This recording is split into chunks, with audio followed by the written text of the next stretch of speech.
Hello, hello, everyone, and thank you so much for joining me today on this episode of Real Chat with Kat. I am so excited to have you here with me today, and I am overly excited. So, Robin and I got a chance to speak a little while ago while she was prepping for her TEDx talk, which, by the way, has gone live. We will make sure we drop that information in the show notes. So, I'm super excited to have her on here today and talk about all of the things, including your 30-second method, talk about a little bit about your book. And I am a huge fan, and I know that we kind of talked about this, but just for the people listening as well, I'm a huge fan of the small incremental things, right? We get hmm so caught up in what's the big gigantic thing that I can do? What's this inspiration or this task that I can do? Or we just want to flip all these habits. And it's like we wonder why we revert back to what is normal, right? What is comfortable, because we've like uprooted everything and the brain's like, and we're done. So I'm a huge fan on, the small incremental things and how we can use that to build and scale in the direction that we want to go. So this is one of my favorite conversations. So if I get a little goofy and giddy, Robin, just just go with it. But thank you so much for being a part of the podcast today, Robin. Thank you for having me. Pleasure to be here. Yes, I'm super excited. So as we dive in, I always let my guests kind of introduce themselves. So tell us who you are, what it is you do, and how you kind of got in your space. Well, I have worn a lot of hats in my life. I spent 20 plus years as a corporate sales rep in the technology industry. And I recently left the corporate world and wrote a book about my journey through the World Marathon Majors and how I got started running. And it was definitely a little bit of a strange way to get going. I started later in life. I've also, it led to, doing these marathons around the world, a lot of traveling, and then eventually landing on a TEDx stage. So it's been so fun to tell my story in hopes that people are inspired, that they too are never too old to change. You're never too old to dream another dream, and that you can start really small and tiny and make a huge difference in your life, because I am living proof of that. And I love it anytime that I speak with anyone that's done like a really big transition from like where they were to where they are now. And thank you for saying that as well, that you don't have to feel stuck in the space that you're in, right? You're never too old to try something new, to find a new dream, to start something that you Mhm. never thought you were going to start. But I have to ask, where on earth did the whole running thing come from? Have you always been a runner? Like, No, actually, I never was. When I was growing up, I was not athletic. I was always very tall and gangly, so I was super clumsy, not athletic. I mean, the kids I went to school with would definitely back me up on this. I was very clumsy, still am to some degree. And I felt like I didn't really get control of my arms and legs until I was, maybe in my early 20s. And I played a little tennis and I was never very good. And I would go to the gym and work out, but I never was a runner. And it started around my mid 40s, as things do. My metabolism started to finally slow down. I couldn't just eat whatever I wanted to anymore. I was, like I said, in sales, so I spent a lot of time going to dinners, drinking great wine, and the pounds started kind of coming on, as they do when you get older. And I was also going through perimenopause, which at that time nobody was talking about perimenopause, and so I didn't know what was going on with my body. I couldn't understand what was happening, why I couldn't just eat a pizza at midnight like I used to. And yeah, and I distinctly remember that I had been out late with a client. Then the kind, that three or four glasses of wine and lots of stories and bonding. But the next day I got up and I just felt terrible. I felt sort of ashamed of myself that I wasn't taking better care of myself. I looked bad. I felt bad. And I, for some reason, threw out my clothes and went down to the hotel gym, which I normally would go to a gym, when I was traveling. But that morning, I got on the treadmill and I just thought, what if I ran for 30 seconds? And I had never run. I mean, I'd ran a little bit in high school, but I never had been running as an adult at all, not ever. And I just started running for 30 seconds. And when the 30 seconds was over, I had to hurry up and slow down the treadmill. And I had to recover for about 5 minutes. It took a long time to recover. But I kept doing that interval. And as what happens when you exercise, you start to detox and you feel better. But this time, instead of just doing that once, I did it again the next day and I felt really good again. And I kept that interval going for a while. And then I started to reduce the amount of rest time and increase the amount of running time. And I started to just feel like my body was toning up. I felt good about myself, but I didn't have any of the equipment or I didn't have the right sports bra, the right shoes, the right clothes, none of those things. But I just started and it started with 30 seconds and I just kept doing it again the next day and the next day. It was like a promise I was keeping to myself. And that just gave me trust in myself to keep doing it. And Mm. right around that time, as timing can sometimes have a huge effect, somebody asked me if I was interested in doing a 10K down in Charleston. It's the Cooper River Bridge Run, which is one of the biggest 10Ks in the country. And I thought, well, if I'm going to do this, I'm going to do it right. And I laugh now because I trained for a year to run 6 miles. And I mean, that's not unusual if somebody is going from 0 to 6 miles. Yeah. Now I kind of laugh at that, but at the time that was a big deal. And I signed up so early for this race that I was in the very first corral. And there's 40,000 people that run this race. I was at the very front behind the elite runners. Oh, wow.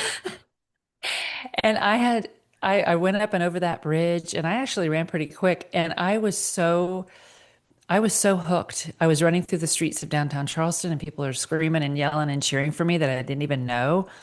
And I just got such an adrenaline rush over that. And I had so much fun that from that moment on, I was just hooked and I wanted more of that. And I wanted more of the community and more of the experience of feeling like a total badass for doing something like that when there's a lot of people are like, oh, I could never do that, which I always thought that too. I could never do that.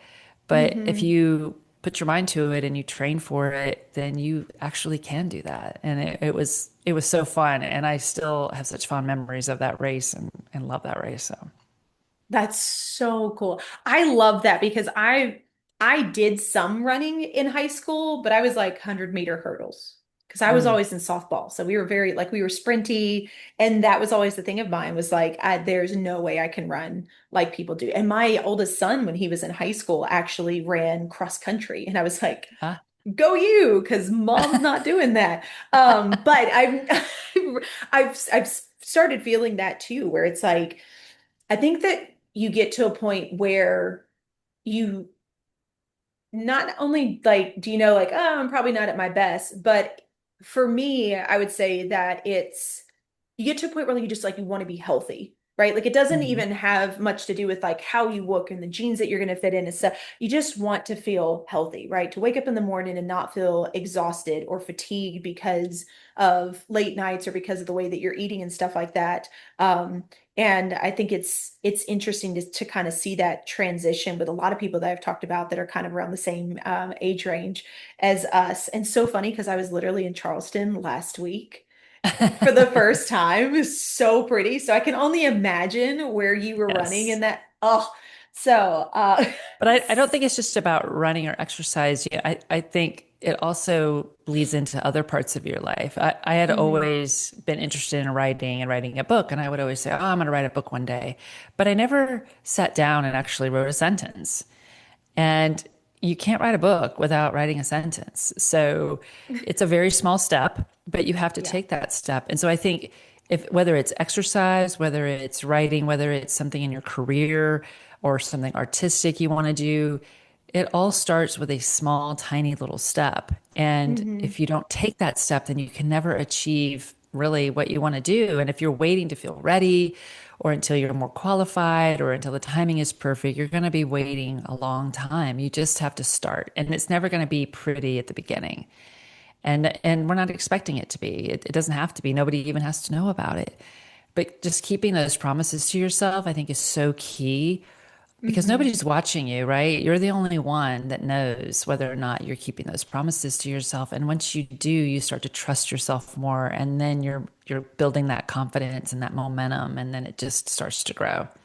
Yeah, and I kind of want to go back to that too, because you were talking about at the beginning when you first started running that that was that small amount of trust that you were giving back to yourself. And I would love your input on how you feel about this because one of the things that I have recognized in myself and other people that I've worked with is how much we give that trust to everyone else, but Hmm. we don't have that trust or the integrity, right? With like it's so easy for us to be like, oh, I'm gonna go do this. But like you said, if nobody's watching, it's like, meh, it's fine. And we're we're destroying how we feel about ourselves without even realizing, Yes. right? We just think it's like a one knockoff, like, oh, it's no big deal. And it really is interesting internally how damaging that can be when we don't stick to our own word. So I'd love your thoughts Mhm. on this as well. Yes, I totally agree with you. I think it's a very astute observation that we are very good at keeping promises to everyone else. And I think as women, that's just inherently the way we are as nurturers and that sort of thing. But we're really good at keeping promises to everyone else, but the promises we keep to ourselves are so easily broken. And we chip Hmm. away at our trust every time we break those promises. But when you keep the promises to yourself, you're starting to build that evidence that you can trust yourself. And I think that is so important when you are wanting to go after a dream or a goal or something that you've wanted to do, is keeping your promises to yourself when no one is watching. That is the key. And it's so easy to think, well, nobody's watching, nobody knows that I'm breaking these promises to myself. But you are the most Hmm. important person in this situation, not everyone else. And again, it stems from a lot of things, having boundaries and knowing what, you can and can't do for other people. But it's so easy for us to break our promises to ourselves, but keep them to everyone else. So I think just working on that is probably 100% of what you can do to make your life better is to put yourself first. And there's nothing wrong with that. I think also a Hmm. lot of people feel guilty about that. And, I've gone through a situation with my husband has had cancer and a lot of health issues. And as a caregiver, it's really hard because everything is about the person that you're taking care of. And this could be, a family member, it could be just your kids in general, just raising children. You tend to focus in on what you're doing for them instead of what you're doing for yourself. But if you don't fill that cup up for yourself first, it's really difficult to be that effective person for them. Hmm. And I think that you end up teaching yourself that you're not that important, right? So you like feed Hmm. into that belief. And I think that it's sad when it kind of sucks to know that we're kind of taught that way, especially as women, like that we Yes. are supposed to quote unquote nurture people and be there for everyone. And I mean, even I think about all the times that as a single parent, like my kids always came first, right? Hmm. And that was my perception for such a long time. And I get it right to a point, like, kids need you or your family needs you and stuff like that. And Yes. you're right, you have to make space for yourself. And I think that again, we can kind of come back to what you were talking about earlier is like the simple small things, right? Like making yourself a cup of coffee in the morning and having zero interruptions for 15 minutes, right? Hmm. Or going and deciding to take a bath in the evening and having no one around for 20 minutes. Like simple things like that we're giving back to ourselves because I was listening to a thing from someone not too long ago, and they were talking about putting yourself first. And they were saying that, a lot of times women say that like going to get my hair done or my nails done is me putting myself first. But then while you're there, you're messaging other people or you're checking in on stuff or you're thinking about the things that Hmm. need to be done. So you're not actually present for yourself to be able to have it as this act of care. It's just like it's another to do that needs to get Chore. done Hmm. so that, yeah, so that you can go on to the next thing. And I never thought about it that way, and Yeah. I think of how many people go out and do that and go right into something else that they need to do, and there's no space in between. Hmm. Yeah, I've never considered getting my hair done to be a relaxing situation. First of all, it's really expensive. And then, there's usually a lot of noise in the salon and a lot of things It's going true. on, and I can't help but watch everything that's happening. But I agree with you. It's a tough thing, and I get it. As women, as a lot of times, if you're a parent or you have aging parents, or like in me, you have a spouse that has a lot of health issues, it's very easy to get sucked into that role of being that caregiver and putting them first all the time. But I have learned through therapy and other ways that it is just as important that I need to take care of myself first. Put your oxygen mask on first, because otherwise you will burn out and you will get resentful and angry, and you don't want that. And so I think even if you have to set your timer for even a shorter amount of time, being able to find that thing that you want to do, that dream that you have, that goal you want to achieve, and start small. I've talked to people about, well, I want to do 10 push-ups on my toes. We'll start off with one. Just do one. If that's all you can do. Nobody's going to Hmm. keep track of that or say, oh, well, you can only do one. And if they do, it's like, so what? It's just, I think we feel like we have to commit to this certain thing. Like if I'm going to go run, I have to run a mile or I have to run for an hour or I have to go to the gym for an hour. And you don't. You can do it in a really small increment. I have a woman that I was coaching and she's like, I just don't have time to do strength training. And I'm like, just do 10 squats. That'll take you about 10 seconds. I think you got 10 seconds. It Hmm. doesn't have to be like this giant, leg routine in order to make yourself strong. So don't get so overwhelmed in what the goal is. Just break it down into small increments. And I spent most of my career in sales, and that's what I had to do in sales. I would get a quote at the beginning of the year, and I would sit down and break it down. How do I achieve this goal? What are my milestones? What do I have to have by this date? How do we go about that? What are the tasks that we have to do? And then you just set out and do those tasks and execute. And that's how you do most things that are like a big challenging goal. It's a kind of daunting to think about something like, oh, I want to go out and do, a marathon. Well, that's a huge daunting task. Even a 10K was a daunting task for me. But just breaking Hmm. it down into small increments makes it so much easier. Yeah, and I want to come back to commitment because Hmm. that is a word that I think a lot of us use in a term that almost feels defeated before we even get Hmm. there, right? It's kind of the same thing with like consistency, right? Hmm. That's so commitment in my opinion, and I love your take on this. When we commit to ourselves, I think we also have to realize that you're not always going to be 100% in a space to necessarily keep some of those commitments, or life happens, right? You had Hmm. plans to go and have a nice dinner by yourself, and then a kid gets sick, right? And now like Yeah. everything's out the window and things shift. I think, and I'd love your thoughts, Robin, but I've talked with a lot of people where that's where it ends. Like as soon as Hmm. they feel like the commitment's been shattered or they can't keep up with something this one time, like that's the end of it. And instead of paying attention to any of the progress that's been made, it's like we've just decided like, okay, well, I can't do it. I wasn't able to do it here. Like, and then we revert. Yeah. I think discipline's another word that people think, oh, it's such a negative connotation to it.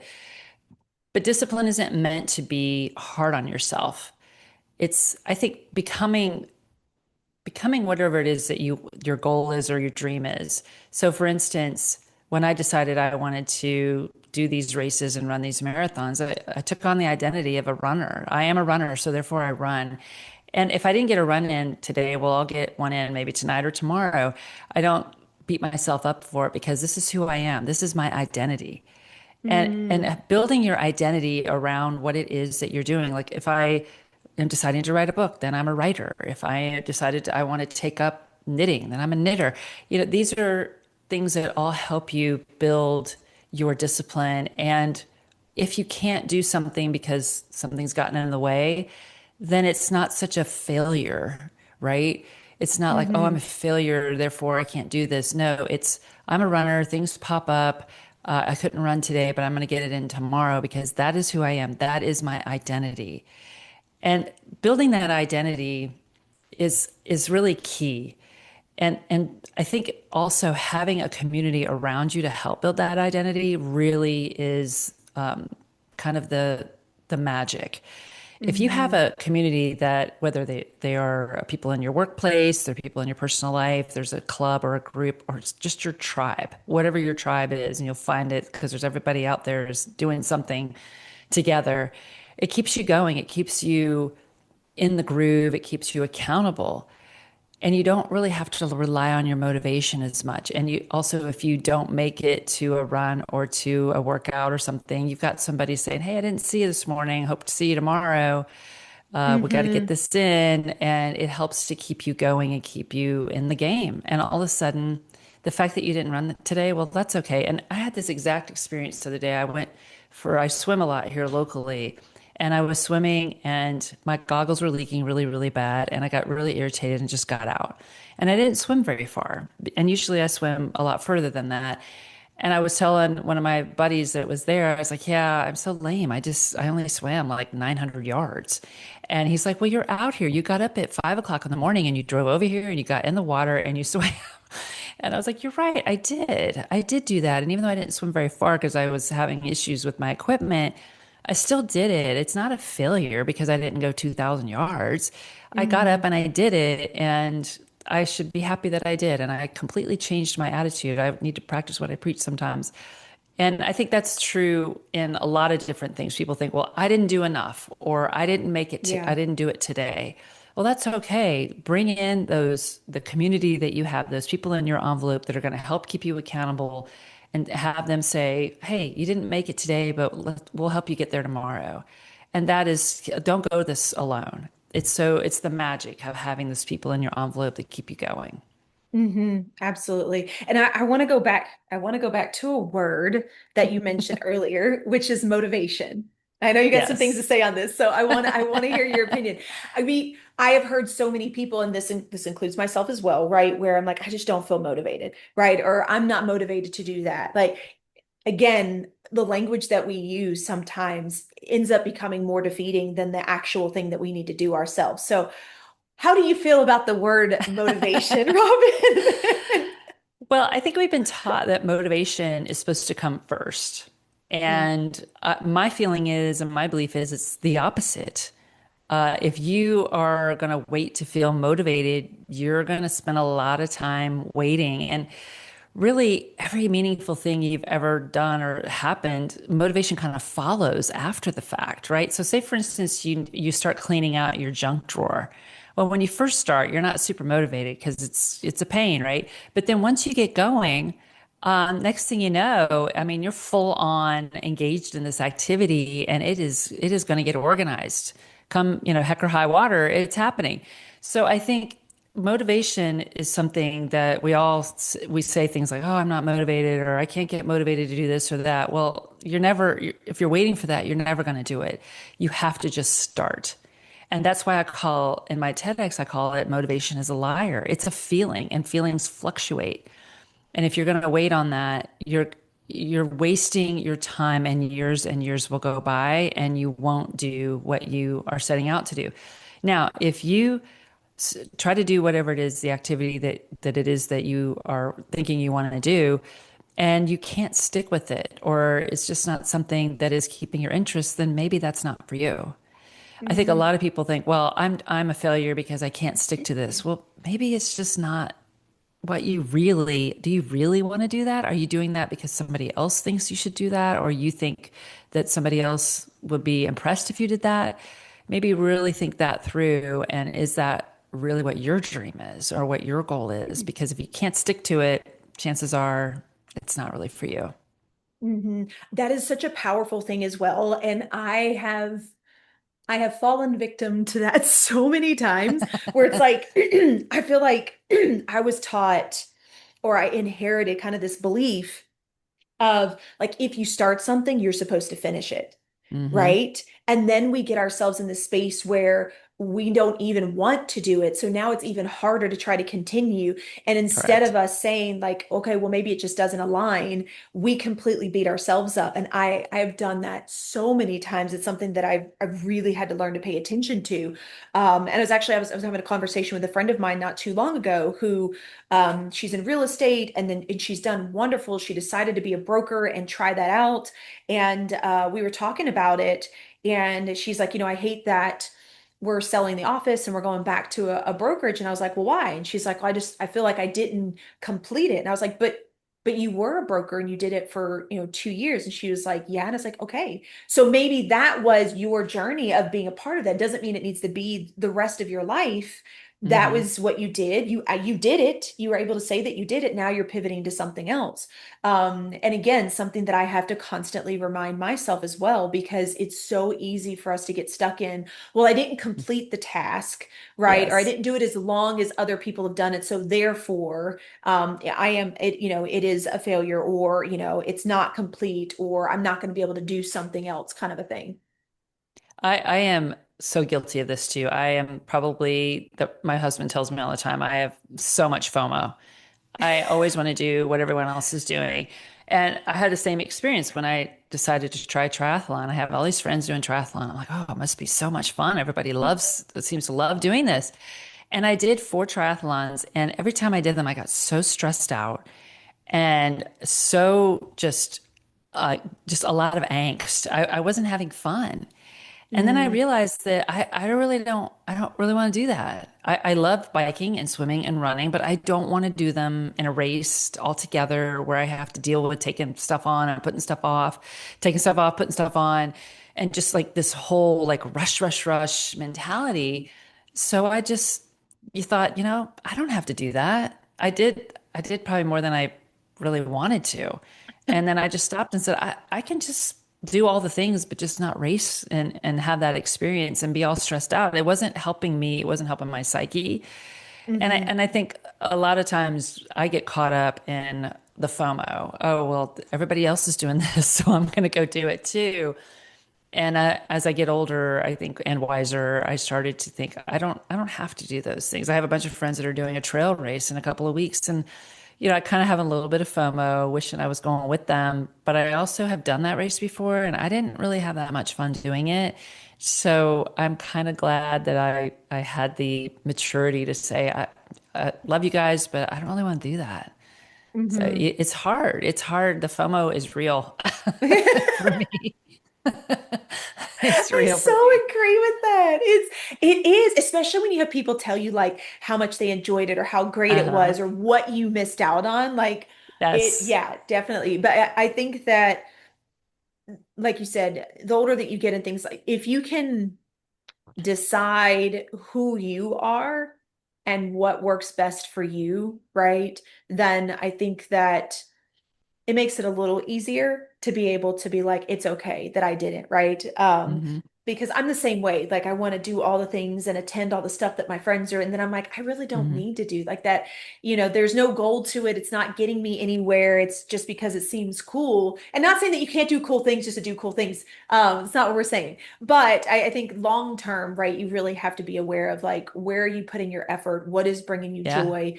What is challenging you? And from that challenge, you're also feeling better about yourself and there is an improvement, right? Because I think that we should always be looking to improve ourselves. And I don't mean from like just years gone by. I mean like at a day to day, which was another Hmm. hard thing that I had to learn. So I'm curious on your take, Robin, but like I always compared myself to the version of me that was several years ago instead of like, how was I yesterday and can I do better today? Oh yeah, and I think a lot of athletes and runners do this because, we're timed. We do a timed Mm, race or we keep track on our Garmin's and I even keep training logs and I have years and years, stacks and stacks of training logs of how fast I used to run. And it still gets to me sometimes. I just did a race this past weekend and it was, not near what I've done in the past. But I'm also older and I have let go of some of that feeling like I have to be this certain type of runner or person in order to for people hmm to like me or have respect for me. I have a lot of knowledge that I can share, that I can help people. And just because I may not be as fast as I once was, doesn't mean that it invalidates any of those things. But yeah, I think there's a lot of that kind of comparison of yourself from when you were younger or when you had less knowledge and you were a little more risky, maybe, than you are. And, I left the corporate world and I had spent my whole career in sales, and it was a very much a high achieving, high stress job. And I did really, really well in that role. And it was tough to think about what's my identity now if I'm not doing that? Who am I? Mm, And am I as effective? Am I as I don't know, important? I don't know if that's the right word, but I felt like I was letting go of this huge part of myself, and I didn't know if I really wanted to do that because I had attached my self-worth to how successful I was in my job. And it's been a little bit of a adjustment. I would say it's been a lot of an adjustment to kind of let go of that feeling like I don't have to be this hard driving, person who gets up every day at 5 o'clock in the morning and starts emailing and all the things. And I don't have to do that anymore. I can be a little bit more relaxed in my attitude and kind of just everything, driving, walking. I don't have to be in this rush all the time anymore. And that just that whole identity of what I was living for a lot of years, letting that go has been a challenge, but also kind of fun at the same time. It's like, okay, who am I really now? And I feel like I'm much more laid back and much more fun to be around, probably for my husband especially. But yeah, they talk about comparison as the thief of joy. I think comparing yourself to others for sure, but comparing yourself to a previous version of yourself is also something we need to try not to do because we were younger, we were in different circumstances. Hmm. We may have been motivated by different things at that time. So it's definitely something to be cognizant of.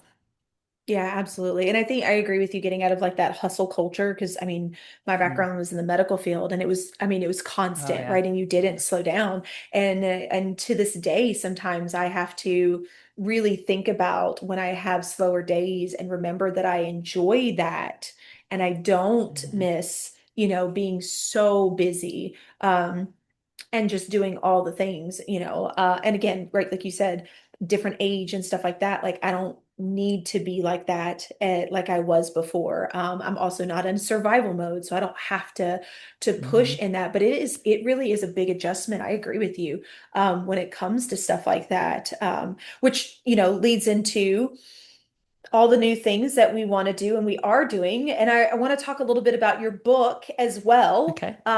So tell us about your book. Well, obviously we'll make sure we've got the link in the show notes, but I want to hear about this since now you're a writer. Well, it's funny because I did this race series called the World Marathon Majors. And at that time, there were 6 races. And when I first started running races, I, was always asked all the time, when are you going to run a marathon? And I never really thought I would.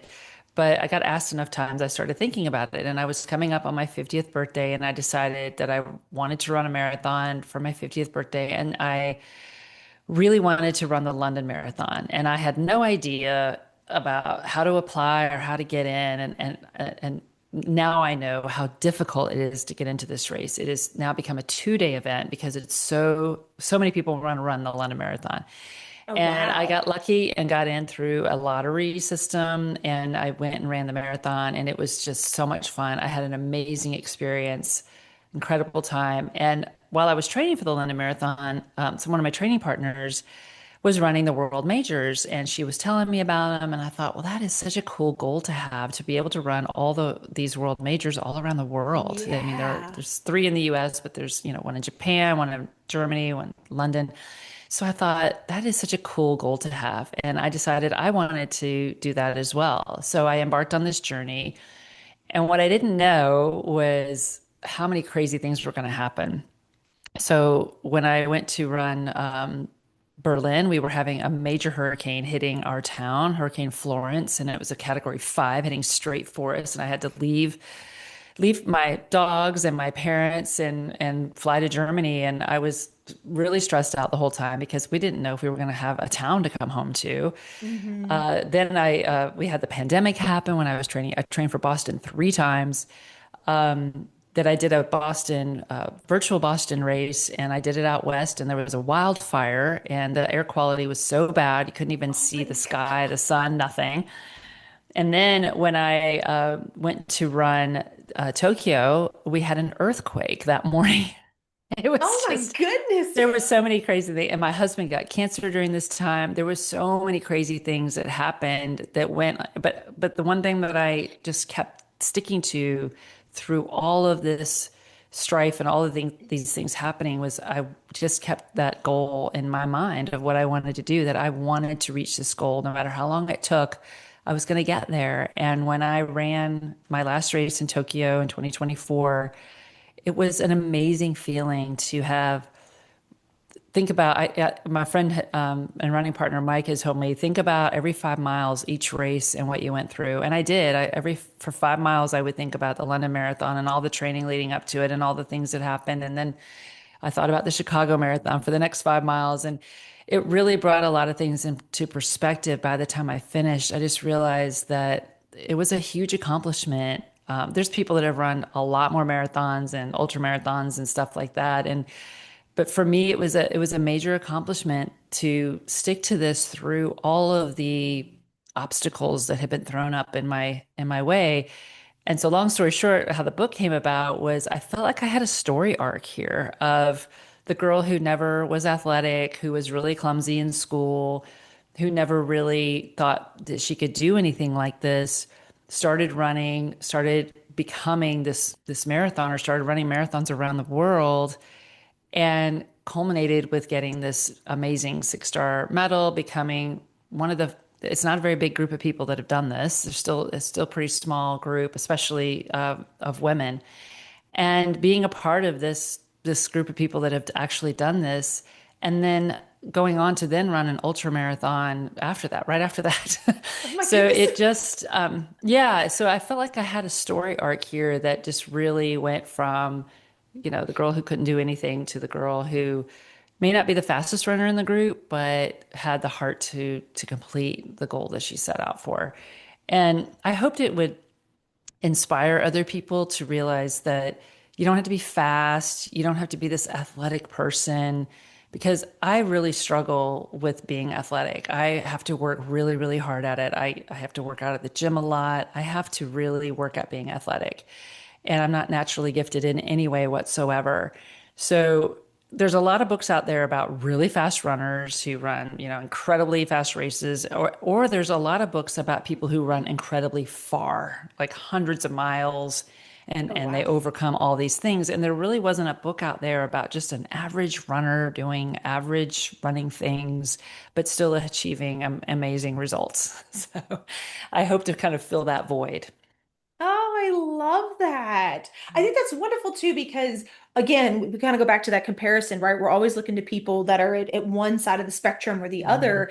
And I think that there's also this piece of competitiveness that is kind of embedded in a lot of us as well, right? And I think that's For why sure. we kind of get stuck on looking up to these people and at the same time setting your own goal and having your own space where you can be proud of you and what you have accomplished. I think that that allows for so much more self-pride than, like this, the outside validation of, trying to be the top of the top. Which I think is extremely important, especially when you get to certain areas of your life of realizing that, like, I mean, yes, if your goal is that you want to be like the best of the best, then by all means go for it, but make sure that that is your goal and that's not a goal Hmm. that you've just set because of what somebody else's goal has been. I think that that's where we falter. I know I used to be that way completely.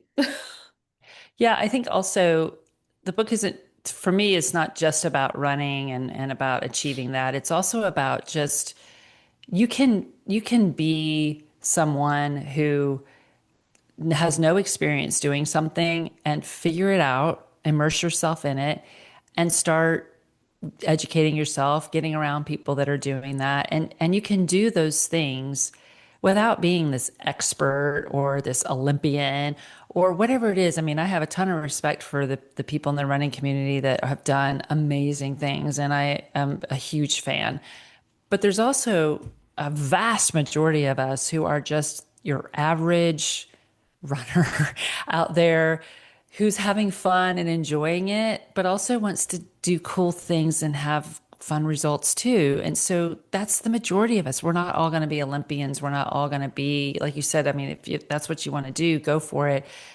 But the most of us are not going to be at that level. And I wanted this book to be about if you want to do something, you don't have to be an expert at it. You don't have, I didn't have to be athletic in order to run these marathons. I just had to train and prepare. And once I started doing that, then I got better at it. So nobody's going to start off being an expert and being great. But one of the things I laugh at my husband every time he tries a sport, he's really good at it, and it's just not fair. And when I try a sport, he's like, you should just give that up. And I was like, no, you have to work at it. You can't, most people can't just go out here and play golf or do whatever. He can't, he's one of those people that can, but I can't. I have to really practice and get good at it. And then Hmm. I can do better. So I think going out there and thinking you're going to be an expert at something right off the bat is, unrealistic. So knowing that we're all beginners, we're all starting out at ground zero, and that it's okay, if you're not, I'm not a fast runner by any stretch of the imagination, but I can still have fun doing it. Absolutely. I think I 100% agree with you. I was very competitive as a child, especially being in softball and stuff like that. Like that was the thing to do and to be the best of the best. And while it was fun as a kid, there were some consequences that really kind of set me back on some things. And I became very hard-headed and had a really hard time learning to let go of things or knowing when I knew it was okay to stop, right? So I agree with you. I think that the majority of us are looking for those achievements and those things that we can be proud of, and setting Hmm. those goals to that standard makes more sense because, like you said, not every single one of us is going to be an Olympian, nor do we want to be. I know I don't. I acknowledge and I love the passion and things that they have for that, which is awesome. And being aware of setting my own goals has been a really huge thing. And so I want to tell the audience that, for anybody that's listening, like any goals that you currently have, I highly suggest like sit down with them and think about those goals. Why do you have those goals? Why are those goals set? And is that goal really for you? Or is that because of something else, right? Is it because you're trying to make a parent happy or a spouse or your Hmm. employer, whatever the case may be, or people feel like you're supposed to strive for it, but like really pay attention to that because I think that we defeat ourselves in the beginning very early on before we even give ourselves a shot when we set those goals based on something else as external. Hmm. Hmm. For sure. There are a lot of people that are in my circle that are in my age range that are doing absolutely epic things, that are just so outside of the norm. And when I'm around people that aren't runners, who aren't athletes, and I realize that they think I'm doing really epic things, it just puts it all in perspective, right? Because I feel like, oh, I'm kind of low. There's people that I know that have done, 100 milers, 200 milers. They run a lot more than I do. They're amazing athletes, incredible endurance athletes. And then people that don't run at all think that what I've done is pretty incredible. So I think it's all in perspective, right? And Yeah. I try not to compare myself to other people. Sometimes you kind of do, but I try not to do that anymore because I know that, my body is different, my goals are different, and what I want to do Hmm. with my life is different. Running to 100 miles does not appeal to me at all, and I love running, but I don't want to do that. But there's things that I still want to do with the sport, and goals that I still have, but just because I'm not doing what they're doing doesn't diminish me in any way. So I think Absolutely. it's important to realize that we don't all have to like the same things, and we can do different things within whatever realm it is that we're wanting to accomplish. Yeah, 100%. So, Robin, what is the name of your book? I mean, obviously we'll have the Oh, link, but sorry. It's called Running the World, and it is on Amazon. It is available in ebook, paperback, and audio, and you can request it from your library if you want to do that. Or you can purchase it on Amazon or Barnes and Noble, all the usual places. oh, awesome. I love that. So, as we come to an end, I do want you to tell everybody, where they can find you and all that, but I have a question for you before we get to that. Sure. Of all the things that you've kind of been through, transitioned through, and learned, what is one lesson that you would want to share with the world? Yeah, I think my biggest takeaway for everyone is to find, for me, it started with 30 seconds on the treadmill. Find what your 30 seconds is. if you are wanting to do something, you've always wanted to do something, you wanted to accomplish a certain goal or a certain dream, you can totally do it. Just start with the smallest, tiniest step and keep doing it. Do it again the next day and the next day. Find a community of other people that are like minded, that are also wanting to do this too. Don't walk it alone, it's too hard. You were never meant to do this alone. And also, I think let go of any expectations of not being ready or not being Hmm. the perfect time or that other people are watching you. Let go of that and just go do what it is that you want to do. And, there's a lot of people in my life that think I'm crazy for the things that I do, but I don't let that stop me from doing them. And what they think about my goals or my dreams or my actions are really, they don't concern me anymore. I've really learned to let go of that. And I think that's so, it maybe comes with age, I don't know, but it just is so freeing. When Yeah. I was writing my book, I had a lot of imposter syndrome, but I wrote down Mel Robbins, let them on a post-it note, which really kind of Yeah. means like F them. And I looked at that a lot, and now I don't need that anymore. I don't need that post-it note anymore because I don't let those things get to me. But I would just say start with the smallest possible step you can take and just keep doing it, even if it's tiny step the next day. I mean, I started with 30 seconds on a treadmill and it completely changed my life. Yeah. Oh, I love that. Mic drop. No, tell everybody, Robin, then how can they find you? How can they follow you? How can they be in your world? Well, I'm on LinkedIn. It's under my name. It's Robin with a Y, Robyn, Godfrey, Godfrey. My website is my name, robingodfrey.com. I'm on Instagram at robin.godfrey.speaker and on YouTube as well. So my TEDx is out in the world. If you want to take a look at it, it's called What If Motivation is the Problem? Oh, it's such a good talk. So we're gonna have that. I've already watched it. So we're gonna put all that information in the show notes. So make it super easy for you to find Robin, to follow her, get her book. Please take the time to listen to her TEDx talk, give her a thumbs up, and comment on it. It Yes. is a really, really good talk. Robin, Thank thank you. you so much for being a part of the Thank you, podcast Kat. today. Absolutely. I love the small integrations, and I think that as we are halfway through the year now in 2026, I think that this is a really good reminder to step back and look at how do you want the rest of your year to look? And do you plan to live it by somebody else, or do you want to start setting goals for you? And if you choose to set goals for you, what are the small things that you can start with, right? It doesn't mean that everything has to be done right then and there. It doesn't mean that everything has to be done by the end of this year. I do think it's important to push forward, but to also give yourself grace, right? And be Mhm. okay when things don't align with you anymore and be okay with maybe pivoting away from it.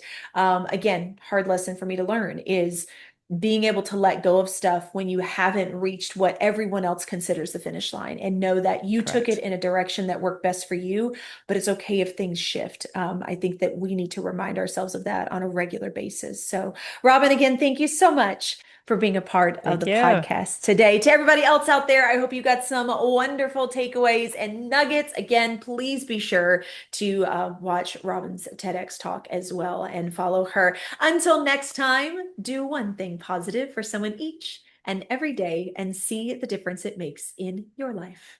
Catch you later.